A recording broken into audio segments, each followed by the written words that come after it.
Olá pessoal, bom dia, boa tarde, boa noite, não importa a hora que você está assistindo essa aula. A aula de hoje é uma revisão para a gente entender, né, como o mundo chegou à Primeira Guerra Mundial. Mas antes de a gente estudar a Primeira Guerra Mundial, que é o primeiro assunto do nono ano, da nossa matéria para esse ano, né? A gente vai estudar a Primeira, Segunda Guerra Mundial, período entre guerras, Guerra Fria. Então tem muita guerra no nono ano, né? Então a gente vai aprender um pouquinho de como o mundo se preparou para a Primeira Guerra Mundial.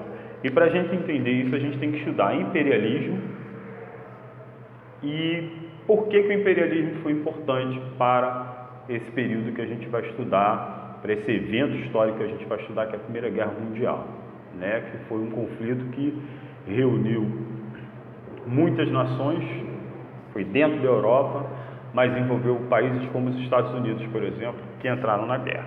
Então a gente vai entender um pouquinho do contexto, dar uma revisada, né, na matéria do oitavo ano, nas últimas matérias do oitavo ano, falando sobre esse assunto, ok? Então preste atenção aí na aula. Contexto histórico do imperialismo. O que foi o imperialismo? Se a gente fosse definir imperialismo, como é que eu poderia definir? Processo de expansão colonial promovido pelos Estados Unidos, pelos Estados europeus, industrializados, destacando-se aí a Grã-Bretanha e a França no mundo afroasiático a partir da segunda metade do século XIX. Então vamos pegar esse conceito e esse contexto histórico do imperialismo. Então, o que foi o imperialismo? Primeiro, ele foi um processo de expansão colonial. O que é expansão colonial? É você ir a outros territórios e conquistar outros territórios, dominar outros territórios, seja por meio de guerra, seja por meio de acordos e alianças, tá? Quem fez essa expansão colonial? Estados europeus industrializados, Alemanha, França, Bélgica, Inglaterra, ok? Onde eles fizeram esse domínio colonial? África e Ásia. E em que tempo isso aconteceu? Século XIX, segunda metade do século XIX. Isso significa a partir de 1850, ok? Então, entendido essa questão do contexto histórico do imperialismo. Outra coisa, segunda Revolução Industrial. Para a gente entender imperialismo, entender por que esse processo de expansão colonial aconteceu, ele é muito explicado pela segunda Revolução Industrial. Nós tivemos a primeira Revolução Industrial, que vocês estudaram no oitavo ano, que foi o quê? A utilização de máquinas para a produção de mercadorias em larga escala na Europa, principalmente começando pela Inglaterra, ok? Então, a primeira Revolução Industrial, ela utilizou basicamente ferro, carvão, lã, matérias-primas essenciais para você iniciar o processo de industrialização. Já a segunda Revolução Industrial, ela começa a usar novas fontes de energia.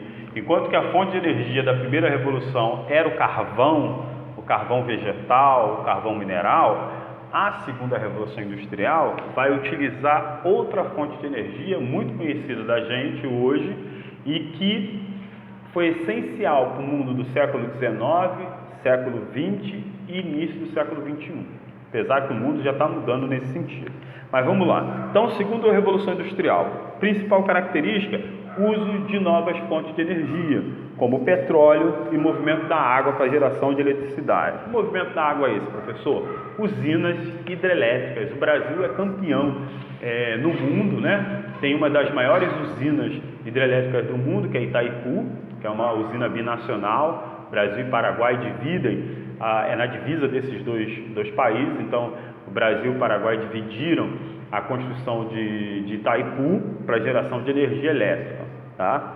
Desenvolvimento acelerado dos transportes e das comunicações, outra característica do mundo imperialista e da segunda metade do século XIX. Invenção da locomotiva a vapor, os primeiros carros, os primeiros automóveis a motor a combustão, as comunicações ficaram mais rápidas, telégrafo, telefone foram inventados na segunda metade do século XIX. Então é um mundo em constante transformação e transformação muito rápida, tá? Mercadorias e pessoas passaram a chegar muito rápido aos seus destinos, e isso vai tornar a necessidade desse mundo industrializado europeu buscar novas fontes de energia. É onde eles vão olhar para a África e para a Ásia, tá? Formação de grandes oligopólios do capital financeiro. O que são oligopólios? São grupos empresariais que vão controlar os mercados de matéria-prima e mercado industrial. Por exemplo, vou dar um exemplo aqui, a Shell é uma empresa de petróleo, né? Vende petróleo e derivados de petróleo, como a gasolina, por exemplo. E outras, a Esso e outras grandes empresas que no mundo se tornaram grandes oligopólios, grandes controladores de mercado. Tá aí, né? O trem transportando petróleo na região petrolífera da Pensilvânia, Estados Unidos, em 1880. Duas coisas importantes para a época: o trem, né, a locomotiva, e muito mais rápida agora do que era antes, e o combustível principal da segunda metade do século XIX e todo o século XX, transportando petróleo.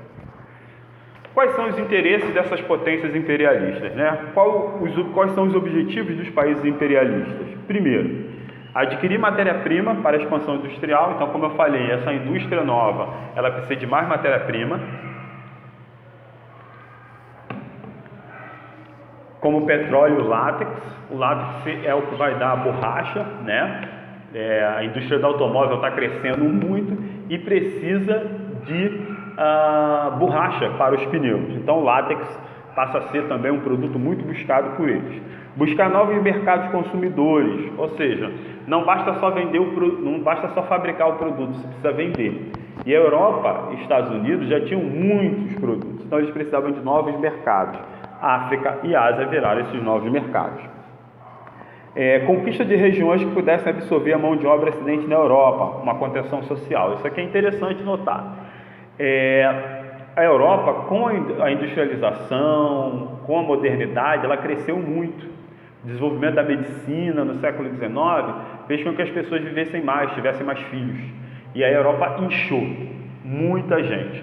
Então eles precisavam pegar uma parte dessa população e colocar essa população em algum lugar para trabalhar. Então as colônias, África e Ásia, passaram a ser locais também onde essa grande população europeia excedente, essa mão de obra que havia demais dentro da Europa, se deslocasse para as empresas coloniais na África e na Ásia. Quais são as justificativas ideológicas do imperialismo, né? Discurso do imperialismo é aquela ideia de missão civilizadora do homem branco, cristão e civilizado, assumir o fardo, o dever penoso de levar o desenvolvimento para os demais povos. Ou seja, eles diziam o seguinte: olha só, nós precisamos ir para a África, para a Ásia, colonizar aqueles povos, porque, primeiro, nós somos um homem branco, nós somos cristãos, nós somos industrializados. Eles não são brancos, eles não são cristãos e eles são atrasados do ponto de vista industrial. Então essa era a justificativa para se ir para esses lugares. Além disso, tinha uma teoria social muito comum na época, que era o chamado darwinismo social, ou seja, um uso distorcido da teoria da evolução das espécies de Charles Darwin, que vocês já estudaram também, que fala que o mais adaptado sobrevive, né, a lei da seleção natural. E aí, na escala evolutiva, o branco colonizador seria esse ser mais adaptado, essa raça mais evoluída, que atingiu o estágio superior, e sua tarefa é ajudar os povos inferiores, os negros principalmente, os amarelos, asiáticos, a trilharem o mesmo caminho, né? Então eles acreditavam que eles eram brancos e europeus, eles tinham autoridade moral para poder ir nesses continentes e colonizar, explorar esses continentes.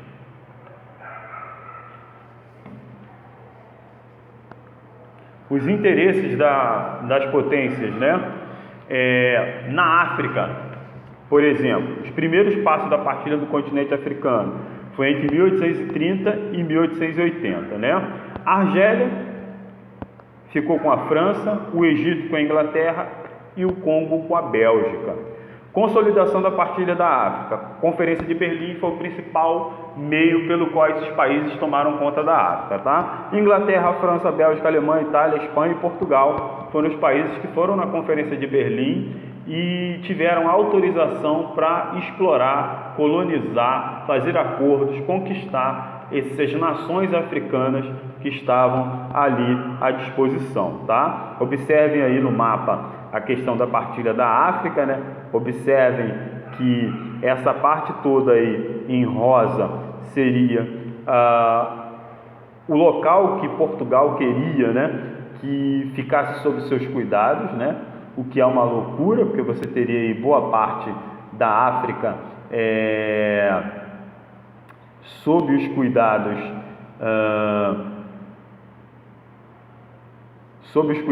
dos portugueses, né? É claro que as outras nações não aceitaram, mas essa era a ideia de Portugal. E vocês observem que os territórios foram sendo divididos de acordo com os países, ignorando assim qualquer divisão que os próprios africanos tivessem feito dentro do seu território, tá? O imperialismo na Ásia, como é que se deu esse imperialismo na Ásia? Os antecedentes, colônias fundadas pelos europeus durante as grandes navegações, na época ainda do descobrimento, né? Portugal fundou colônias na China, Macau, Indonésia no Timor e na Índia, Goa, Damão e Diu. A Espanha, Filipinas, Holanda, Indonésia, né, a ilha de Java, Sumatra e mais outras ilhas, França, Indochina, Laos, Camboja e Vietnã. Como é que se deu a dominação na Índia? Como é que se deu essa colonização da Índia? Foi uma dominação britânica, ou seja, inglesa, desde o século XVIII. No século XIX, eles vão ampliar o controle da Companhia das Índias Orientais na região, destruição da indústria artesanal, têxtil indiana. O imperialismo na Ásia ainda, o Japão, como é que foi a questão do Japão? O Japão teve uma questão um pouco diferente, né? Antes do século XIX, o sistema do shogunato vigorava no país, ou seja, era uma espécie de feudalismo japonês, né? Eram senhores feudais, grandes donos de terra que comandavam o Japão. Depois de 1860 veio a Revolução Meiji, que é a abertura dos portos japoneses ao Ocidente e modernização econômica. Investimento estrangeiro e do governo financiaram o desenvolvimento da indústria dos transportes e da construção naval do Japão. Então o Japão se abre para o mundo ocidental através da Revolução Meiji em 1860. A China, antes do século XIX, o comércio era raro e difícil, pois o mercado chinês era muito fechado, assim como o japonês. A partir do século XIX, os europeus encontraram na venda de ópio para os chineses uma grande fonte de lucros. O ópio era uma espécie de entorpecente, uma droga realmente que relaxava, né? O trabalhador chinês, após um longo dia de trabalho, ele usava o ópio, né? Fumava o ópio e aquilo ali o relaxava, mas era uma droga, né? E aí teve reação por parte da China em relação a essa colonização, esse imperialismo, né? O governo chinês proibiu o comércio de ópio e combateu o contrabando da droga no país. Aí se inicia a época das guerras do ópio, que foi entre 1839 e 1842 e 1856 e 1860. Aí você teve a Sociedade dos Boxers, nacionalista que combatia o imperialismo e promoviam atentados contra os estrangeiros. A Rebelião dos Boxers, que foi de 1900 a 1901, o exército de potências ocidentais do Japão vai sufocar a revolta na China. Os chineses são derrotados primeiramente por britânicos, depois por uma aliança anglo-francesa, ou seja, de ingleses e franceses. Tratado de Nanquim, de 1842, a abertura dos principais portos da China ao comércio europeu e conquista da ilha de Hong Kong pelos ingleses. Isso aqui é muito interessante, porque Hong Kong voltou para a China na década de 90, tá? Tratado de Tientsin. A importação de ópio foi liberada, abrindo-se mais portas ao comércio com o exterior e admitiu-se a atuação de missionários cristãos no país, coisa que era proibida, tá? Vamos dar uma olhada como é que foi essa questão na Índia. Então, esse processo já na Índia, ele já vai se dar de uma maneira diferente, né? De 1857 a 1859, a gente tem a revolta dos Cipais, que é um levante armado dos Cipais, grupo de soldados nativos, né, que serviam no exército da Companhia Britânica das Índias Orientais, com apoio popular contra a dominação britânica. Foi um movimento que foi reprimido violentamente pela Grã-Bretanha, e o movimento é derrotado. Consequência, consolidação do domínio imperialista da Grã-Bretanha na Índia, que em 1866 passou a integrar o Império Britânico, né? Então a Índia fazia parte do Império Britânico ainda, né? Olha aí, esse par dividindo espólio durante a rebelião deles em 1857. Os desdobramentos do imperialismo, aí que a gente começa a entender como é que isso se deu, né? Primeiro, vai promover uma acirrada disputa para o mercado entre as nações industrializadas, porque as nações que não conseguiram fazer o imperialismo, elas vão querer também vender suas mercadorias nesses continentes, asiático e africano. Vai intensificar o sentimento nacionalista e revanchista entre os estados europeus. Então começa a criar aí o que a gente vai chamar de condição para o que a gente vai ver na nossa primeira aula de matéria, que vai ser a Primeira Guerra Mundial. Contribuiu para a formação de alianças militares entre as principais potências europeias, a chamada Paz Armada. Foi decisivo para a configuração de um cenário histórico favorável para a eclosão da Primeira Guerra Mundial. Então, esse é o cenário que o mundo vai ter e que vai ser um dos combustíveis da Primeira Guerra Mundial. Ok? Eu espero que vocês tenham entendido. Na próxima aula a gente já vai trabalhar Primeira Guerra Mundial. Ok, gente? Um abraço, espero que vocês tenham gostado, que vocês criem aí o hábito de assistir os vídeos e fazer as atividades, ok?